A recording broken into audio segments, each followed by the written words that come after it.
Welcome to your Vantage camera tutorial. The goal of this tutorial is to provide an overview of a Vantage camera and to provide some general insight into optimizing each camera in a Vantage system as a whole. By the end of this tutorial, you should feel comfortable mounting your cameras and having a general understanding of the different components of a Vantage camera and the strategies used to optimize a Vantage system.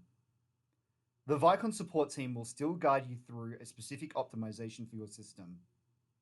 This optimization can be done remotely or on site.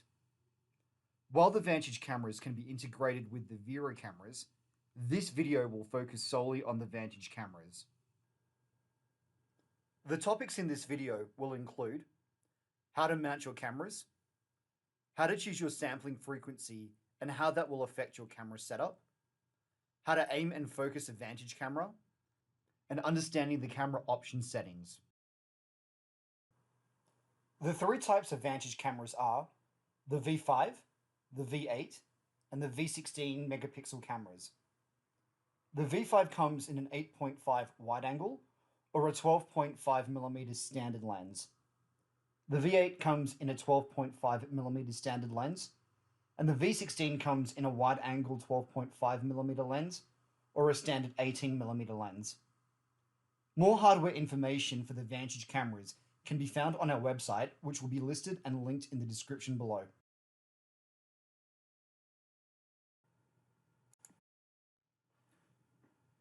Once the Vantage camera has been taken out of the box, please take the lens cap off and store it in the box. The boxes also contain the serial numbers of the cameras, and the serial numbers can also be found on the back of the cameras as well. The Vantage cameras can be mounted from either the top of the camera or the bottom. This allows for extra flexibility in how the cameras can be mounted and oriented. The Vantage cameras should be rigidly mounted, and this is usually done by attaching the cameras to either a railing system or a tripod. In any situation, the cameras will be attached to a tripod head first.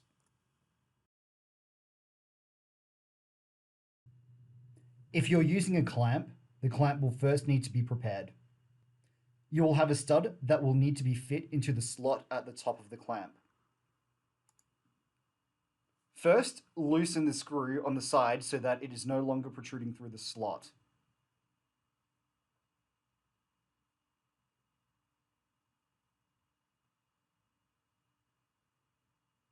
Then, press the silver button down and drop the stud into the hole with the larger side of the stud exposed.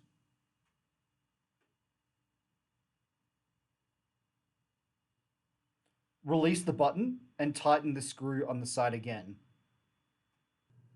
The mounting head will then be screwed into the top of the clamp via the stud.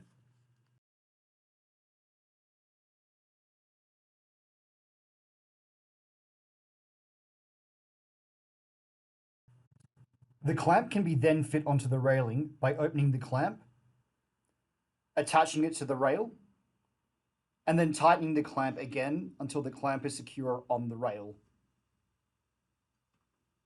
If you're using a tripod, the tripod head will be screwed directly onto the stud on the top of the tripod as long as the screw and the thread match.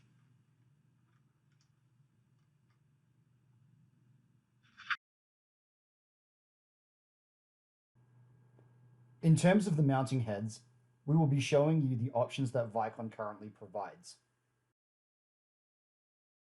With the standard pan and tilt tripod heads, a plate is screwed into one of the mounting points on the top or bottom of the camera.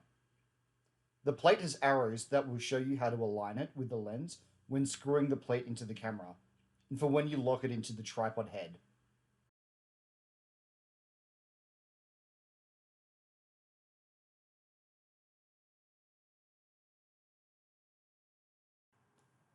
To prepare the clamp, push down on the black button and pull the lever until it snaps into place. The front is inserted first before snapping it into the back. Before proceeding, please make sure that the camera is locked securely. To remove the camera, again, press down on the black button and pull the lever until the camera becomes loose. For the junior mount heads, the camera will be screwed directly onto the mounting plate.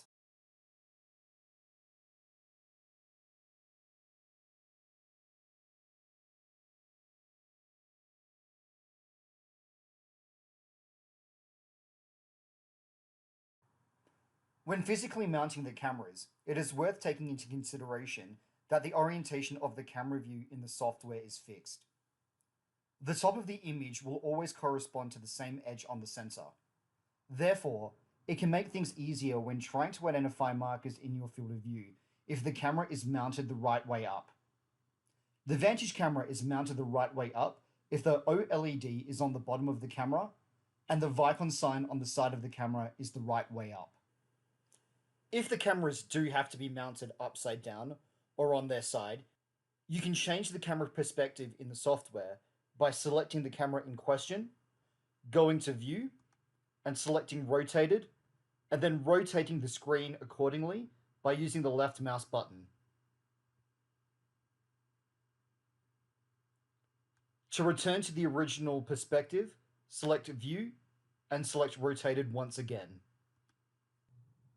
It is also worth noting that the V5, V8, and V16 cameras also have slightly different aspect ratios, where the V16 has the most square aspect ratio, and the V8 has the most rectangular aspect ratio of the three types of cameras. Finally, that the Vantage cameras are fixed focal length cameras, and so, to zoom in or zoom out, the cameras will need to be physically closer to or further away from the volume you are seeking to look at.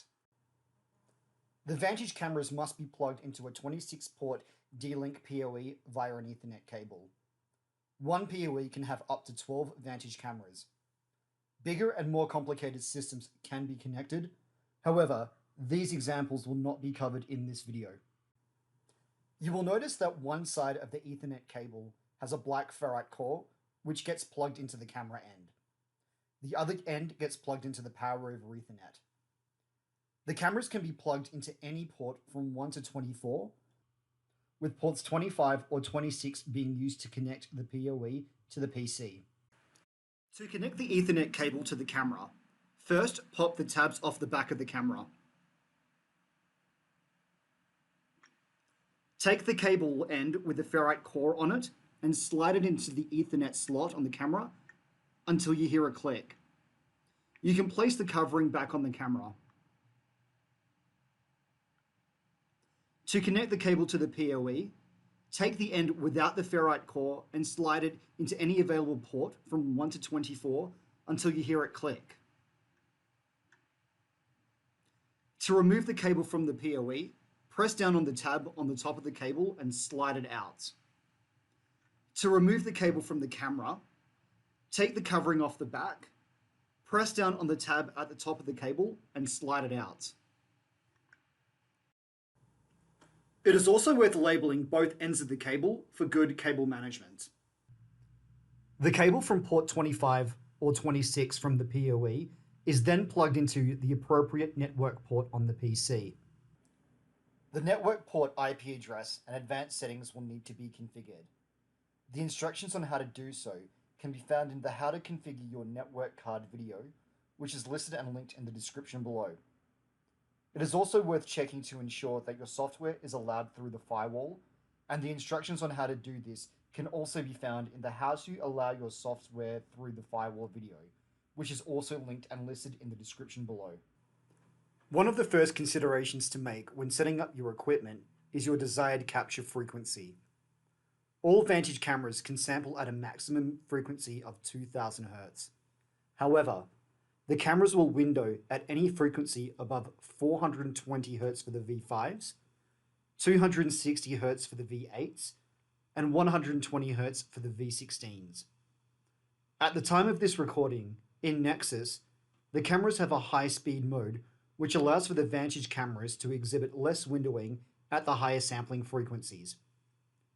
You can compare the amount of windowing between each camera at 2000 Hz, where the top row is the default mode and the bottom row is the high-speed mode. For more information on the high-speed mode, specifically Vantage Plus, please refer to our website that will be listed and linked in the description below. If you're planning on using multiple frequencies, please see the accompanying video on managing multiple frequencies to learn about the recommended strategy, especially if you don't want to be making constant adjustments to your camera hardware settings. In both Nexus and Tracker, the default sampling frequency is 100 Hz. To edit the sampling frequency, with the software in live mode, please go to the Resources pane, System tab, select Local Vicon System, and adjust the requested frame rate. It's worth noting that not all frequencies will be available, and that the closest available frequency will be used instead. For example, if I were to enter a frequency of 101, the actual frequency used would be 101.01 Hz. The Vantage cameras are fixed focal length cameras and should already be in focus upon taking them out of the box. The two rings that can be adjusted on the Vantage cameras are the front focus and the aperture. The focus is the ring with the infinity sign on it, while the aperture will have the numbers 2, 2.8, 4, 5.6, 8, and 16 on it. The aperture determines the amount of light that is let in by the lens, with a lower number letting more light in and the higher number letting less light in. Generally, the focus is set to infinity when the cameras are capturing movement far away from them. If the cameras are closer to the activity, such as surrounding a table, the front focus ring can be lowered as needed to sharpen the markers. To check to see whether the cameras are in focus, please make sure that you have some markers in the field of view at least a few meters away from the camera. In Nexus, please make sure that you are in live mode. Change the 3D perspective view to the camera view.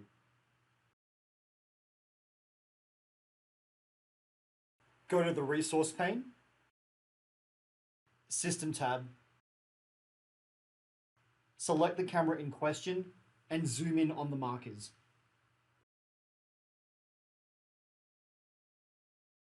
In the properties, change the grayscale mode from auto to all. I can tell that these markers are in focus because they are tight, bright, and circular, with the grayscale outline on the outside of the centroid. Once you have finished, change the grayscale mode back to auto. If the markers are extremely out of focus, you will need to contact Vicon support so that we can help you back focus the cameras. To help us back focus the cameras, you will need a 1.5mm hex screwdriver that will be used to loosen the 3 set screws that are found on the C-mount so that the camera can be back focused.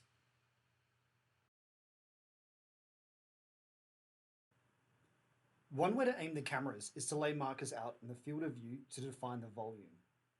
Here I have markers placed out in the volume to define my X and Y dimensions. Because the camera is the right way up, I know that the marker should be at the bottom of the window. From the camera view, we can see that the camera isn't pointing in the correct direction, so I'm going to rotate the camera appropriately.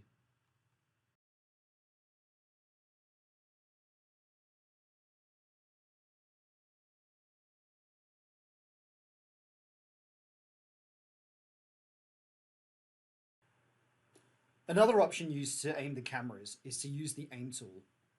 I will show you the aim tool briefly in this video, but for more information, please refer to the aim tool video that is listed and linked in the description below.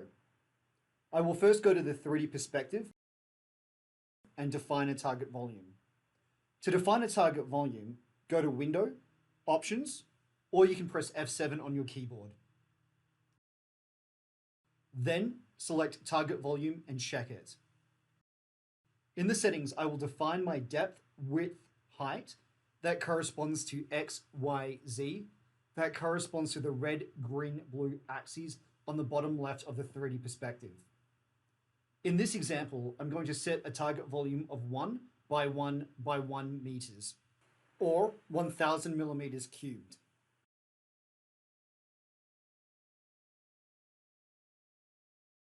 I'm going to go back to the camera view and select the appropriate camera, turn the 3D overlay on, select the appropriate calibration wand, and hit start underneath aim cameras. I'm going to rotate the camera so that the volume is in my camera sensor.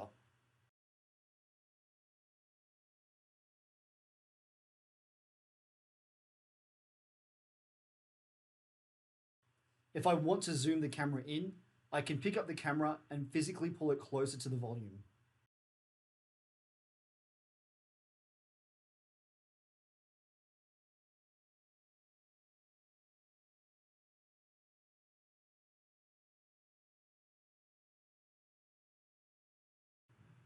So far, we have only spoken about the hardware settings on the camera. We can still refine the performance of each individual camera by adjusting settings in the software. The two properties that will be discussed are the strobe intensity and the threshold. The strobe intensity is the intensity of the light emitted from the Vantage strobe units. While lowering the strobe intensity can help to control unwanted reflections, it will also affect the range of your camera as light will not be emitted as far. There are two markers placed in the field of view, one being closer than the other. The top camera view shows the entire sensor, while the bottom is zoomed in on the two markers. My grayscale mode is set to all, so that I can see the pixels for each reflection. As the strobe intensity is lowered, the noise in the volume decreases, but the further marker becomes less bright, resulting in fewer pixels. As such, strobe intensity is typically left untouched unless you have a small volume and experience issues with light reflecting off your subjects or objects in your capture volume. I'm going to set the strobe intensity back to the default setting of 1. The threshold is the minimum brightness in terms of its grayscale value that a pixel must be to be displayed within the camera view and to be used as part of the centroid fitting of a marker, whether that be on board the camera or using the software's algorithm. Using the same markers, increasing the threshold reduces the noise in the volume and gives the system a better shot at circle fitting the farther marker as there are more pixels present. Be careful not to increase the threshold too much, as while doing so will result in less noise, it might also eliminate real data. Before raising the threshold to reduce noise, it is worth assessing whether the aperture can be closed instead. Closing the aperture should not only reduce the noise the camera is seeing, but will also produce a better depth of field, which will allow you to use the lower threshold. In this example, I have two markers placed next to each other, and I have the aperture all the way open. I'm going to change the grayscale mode from auto to all and zoom in on the markers.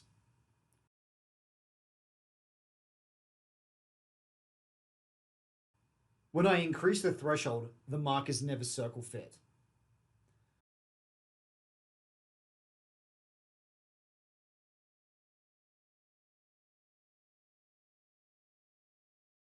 I'm going to now set the threshold back to its default setting of 0.2. Now, with the threshold set to its default of 0.2, I'm going to close the aperture to 5.8.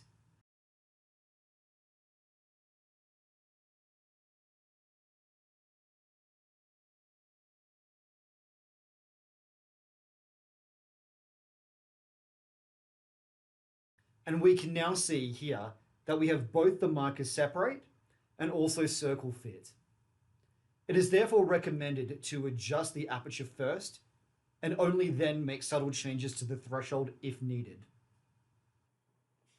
The Vantage cameras can provide useful feedback from the OLED display on the front of the camera and the LEDs on the side of the camera. Some feedback the OLED provides is the number of the camera, how far into the calibration process the camera is, and whether the camera has been bumped. The LEDs on the side of the camera are by default blue, which indicates that the camera is enabled. If the camera is selected in the software, the LED will turn magenta. If the camera flashes red, the camera has been bumped. While if the camera LED is solid red, it is not contributing any data. For more information, please refer to the Vantage reference guide that can be found at docs.vicon.com and is also listed and linked in the description below. Thank you for watching this video. If you have any questions about your hardware or software, please don't hesitate to contact us at support@vicon.com.